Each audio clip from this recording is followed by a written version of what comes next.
And welcome back to my channel. இன்றைக்கி நம்ம LLB அட்மிஷனுக்கு பர்சன்டேஜ் எப்படி கால்குலேட் பண்ணுறதுன்னு இந்த வீடியோவில் பார்க்கலாம் வாங்க. எல்எல்பி அப்ளிகேஷனில் 2% கேட்குறாங்க. First eligibility percentage.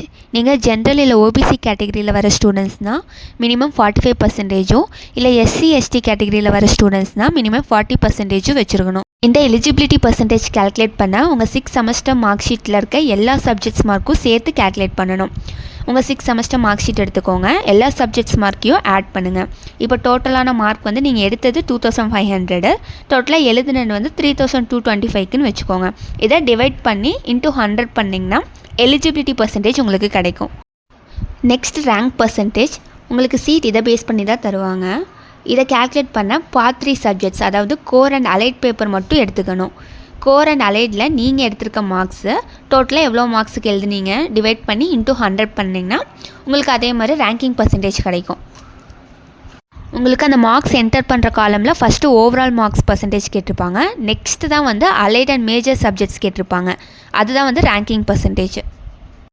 எக்ஸாம்பிள், நீங்கள் வந்து கோர் அண்ட் அலைட் சப்ஜெக்ட்ஸில் எடுத்துக்கிற மார்க் வந்து 1700, டோட்டலாக எவ்வளோக்கு எழுதுனீங்கன்னா ஒரு 2000க்கு எழுதிருக்கீங்கன்னா அதை டிவைட் பண்ணி இன்ட்டு 100 பண்ணுங்கள், 80% வருமா. இது ரேங்கிங் பர்சன்டேஜ்.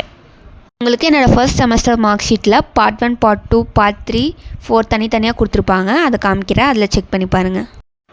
இதில் பாருங்கள், பார்ட் 1, பார்ட் 2, பார்ட் 3, பார்ட் 4ன்னு இருக்கும். இது எல்லாமே வந்து ஓவரால் பர்சன்டேஜுக்கு எடுத்துப்போம். ஆனால் ரேங்கிங் பர்சன்டேஜுக்கு பார்ட் 3 மட்டும் தான் எடுத்து கால்குலேட் பண்ணணும். சில யூனிவர்சிட்டியில் மார்க்ஸ் கொடுக்காம சிஜிபிஏ கொடுத்துருப்பாங்க.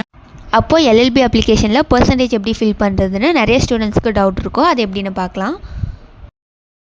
பர்சன்டேஜ் கால்குலேட் பண்ண உங்கள் யூனிவர்சிட்டி கொடுக்குற கன்வர்ஷன் ஃபார்மில் வந்து யூஸ் பண்ணும். எக்ஸாம்பிளுக்கு உங்கள் சிஜிபிஏ வந்து 8.5னா சில யூனிவர்சிட்டிஸில் வந்து 8.5 × 10 கால்குலேட் பண்ணுவாங்க. ஆனால் எல்லா யூனிவர்சிட்டிஸும் ஒரே ஃபார்மில் வந்து யூஸ் பண்ண மாட்டாங்க. சில யூனிவர்சிட்டி வந்து 9.5 யூஸ் பண்ணுவாங்க, சில யூனிவர்சிட்டி வேறு கன்வர்ஷன் மெத்தட் யூஸ் பண்ணுவாங்க. அதனால் உங்கள் யூனிவர்சிட்டியோட அஃபிஷியல் வெப்சைட்டில் இருக்க கன்வர்ஷன் ஃபார்மில் வந்து செக் பண்ணி கால்குலேட் பண்ணுங்கள். இந்த வீடியோ யூஸ்ஃபுல்லாக இருந்துச்சுன்னா ஷேர் பண்ணுங்கள். அப்படியே நம்ம சேனலை ஃபாலோ பண்ணிக்கோங்க.